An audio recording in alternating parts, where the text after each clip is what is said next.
Hey guys, it's Biggs. Now, when I was down in Florida, one of the other really cool things, another totally unexpected thing came about. We went down into an area called Sarasota, Florida, and we took a tour of a place known as the Mote Marine Laboratory and Aquarium. Just happened, saw some of these type of things there. It's pretty cool. Let's see what it looked like. Enjoy.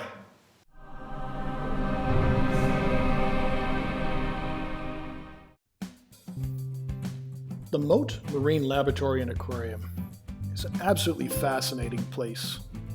The minute you cross the threshold, you find yourself in an entirely different world. This aquarium is actually more of a laboratory or a research facility. It's an independent, non-profit marine research organization. The laboratory was actually founded by Dr. Eugene Clark back in 1955.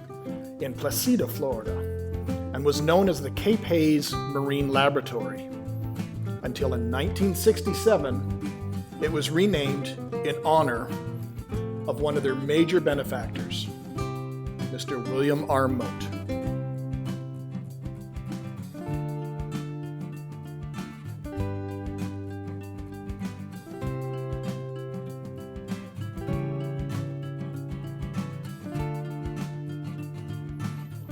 The primary goals of the Mote Laboratory and Aquarium are the advancement of marine sciences, education, and the supporting of conservational efforts and sustainable use of marine resources.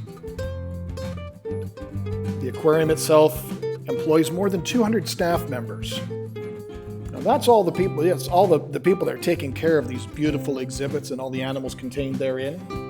However, there's a large staff of PhD scientists conducting all sorts of research programs pertaining to such things as coral health and disease, chemical and physical ecology, plankton ecology, ocean acidification, marine and freshwater aquaculture, fisheries habitat ecology, ecotoxicology of sharks, rays, fisheries ecology and enhancement, coral reef management and monitoring and assessment, coral reef restoration,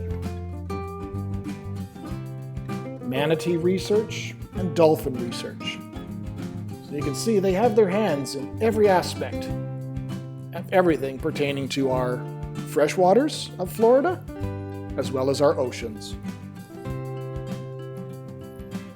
The aquarium itself is actually the public outreach arm of the actual laboratory, and it displays more than 100 marine animals, species, with a primary focus on the species and ecosystems studied by the staff scientists. As you just saw there, some of the non-endemic introduced species such as the jewel cichlid from Western Africa.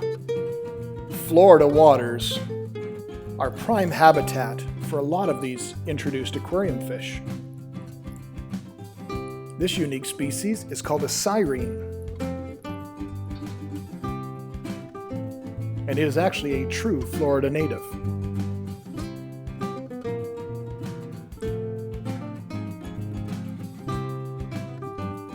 A true Florida native killifish.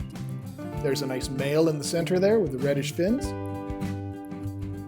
Maybe not as flamboyant, or perhaps I say garish, as some of the other well-known aquarium fish within the trade, but a delightful species nonetheless. The aquarium itself is accredited by the Association Zoos and Aquariums, which accredits qualified facilities based on a rigorous application inspection process, focusing on animal care, conservation, and science.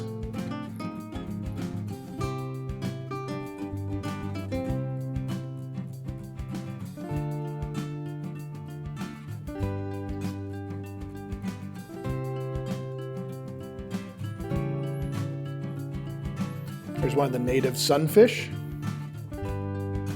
Beautiful freshwater species.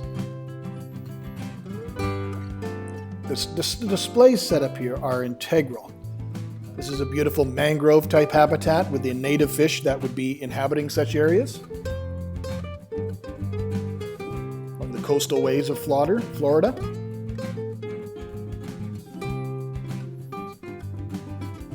The aquarium portion of the laboratory opened actually in 1980 on City Island in Sarasota Bay.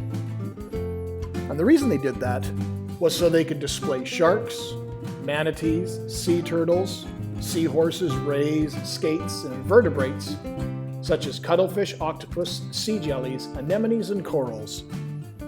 Here's a more close-up look at that wonderful siren.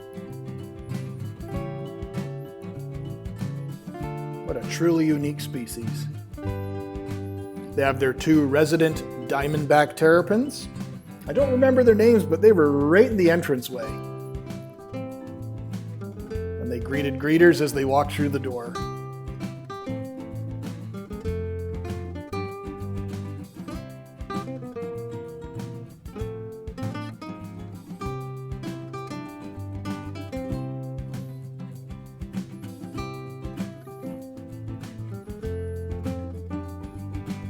All the habitats were spacious, well-appointed, excellent selection of fishes from the different regions around coastal Florida.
You may remember a video that I did pertaining to the lionfish about alien invaders.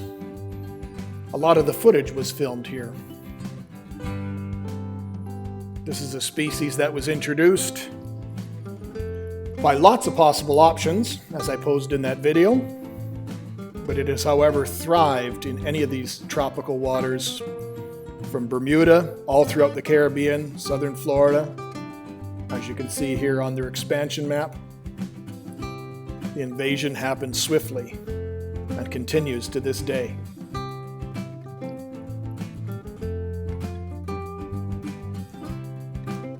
A very challenging species to eradicate once established.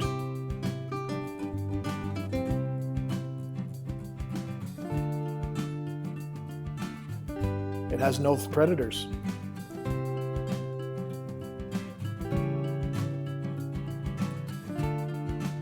Another facet of the laboratories is all the different propagation, restoration, a lot of the corals. They have several labs and a lot of windows into those labs. These are the labs where they propagate a lot of jellyfish.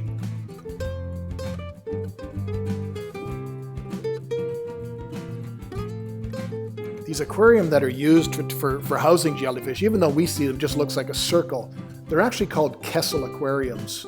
And they have very, very specialized flow mechanisms to ensure that the animals themselves are always in constant motion. You'll notice there's no corners to these units whatsoever. And then they often add different types of LED lighting to give them these nice glows. The jellyfish themselves are pretty much translucent with very, very little coloration whatsoever. Fascinating creatures to observe safely behind the acrylic pane at the aquarium.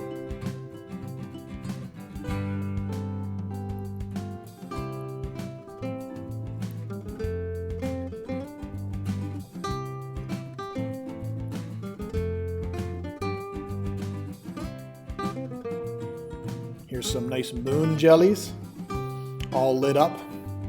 And I'm sure the lights will change colors to go from greens and pinks and blues and reds. Makes for a fascinating display. Almost mesmerizing.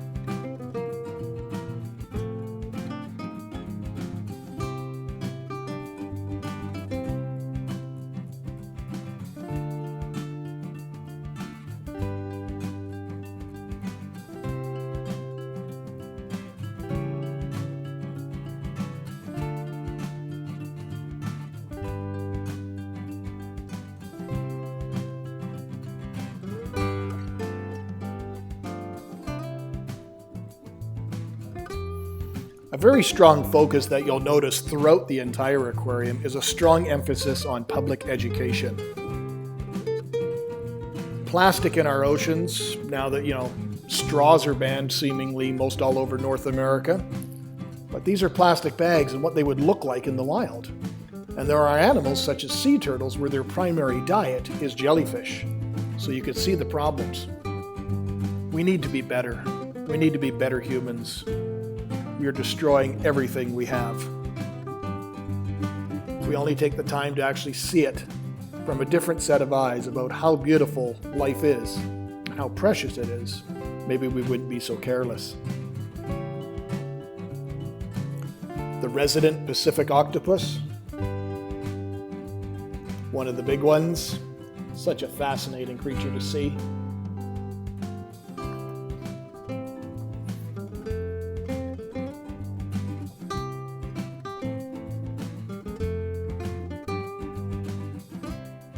Nice properly appointed tanks, dimly lit for an animal that would live deeper down. Signs posted about no flash photography. Warnyanayera. Okay. It's like one of the fancy sea dragons or pipefish. Very unique fish. And very important is that they have many of these animals that were actually successfully reproduced and born here at the Mote Laboratory and Aquarium. What a unique animal.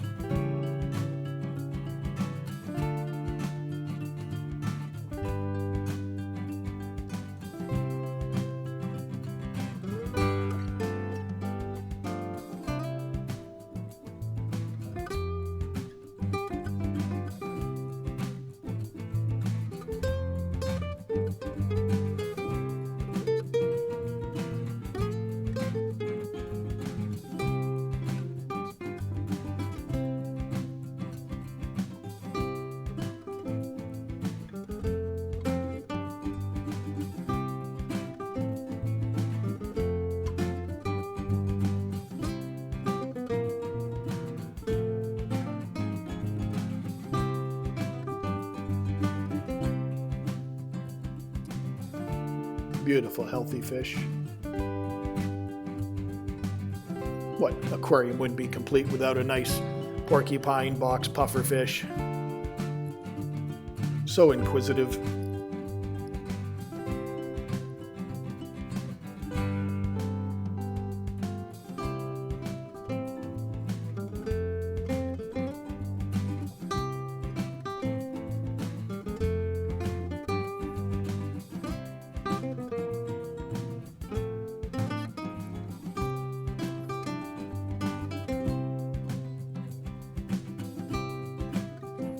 They have this one exceptionally large, it was very challenging to try and take any pictures of it, of a large squid, and it was all preserved in that case.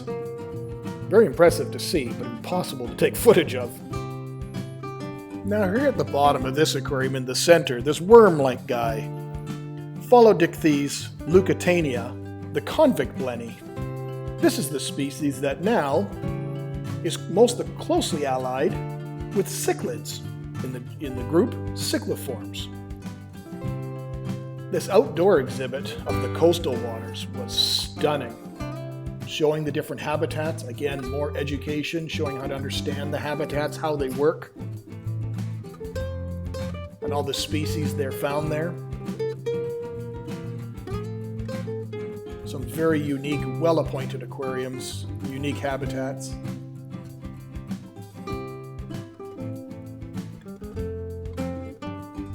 my absolute favorites was seeing the big killie tank that's coming up.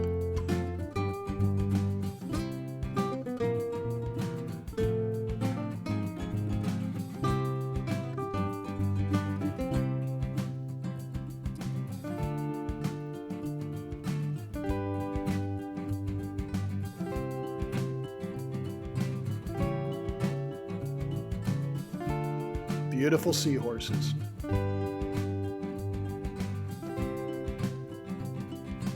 And pipefish, their closest relatives.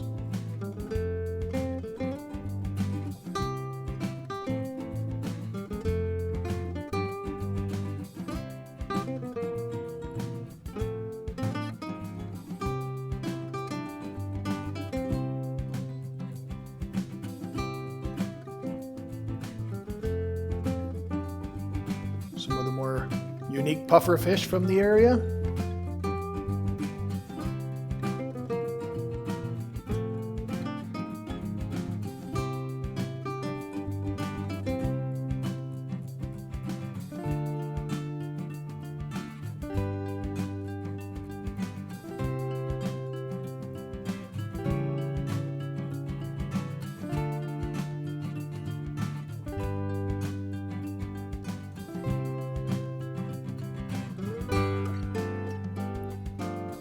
Highly venomous scorpion fish, toadfish, lionfish, by whatever names you want to call them.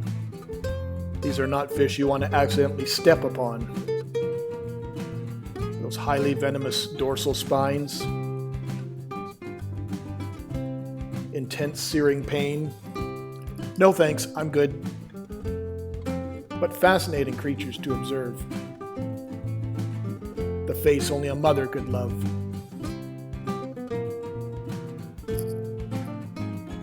Here's those massive killies, those big fundulous killies. They were all of like 5-6 inches in size. This was a really, really well-appointed brackish water aquarium, which would represent the areas where these fish would be found in coastal Florida. And the surge type habitat that they've got created, the rockwork areas of the beaches and then the different mangroves. Mangroves share a very integral part with the natural ecosystem in protecting the coastline from erosion.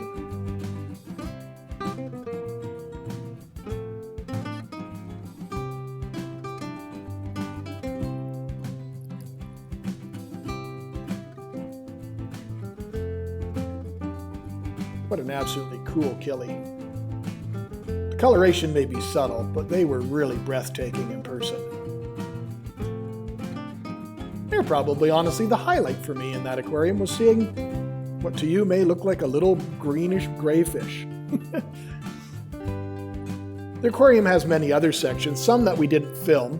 We were on kind of a tight schedule, such as the tidal, the little touch pools. Here's a beautiful slipper lobster. But without a doubt, one of the biggest features and biggest attractions is the massive shark and ray aquarium. One of the rays, cow nose rays sifting through the substrate, bonnet head shark that I alluded to in the intro, and the different types of reef sharks that inhabit the areas around Florida. I could have sat in front of this massive aquarium that you could view from all sides. It's a big, large, round aquarium. I could have sat there for absolutely hours. Just gorgeous.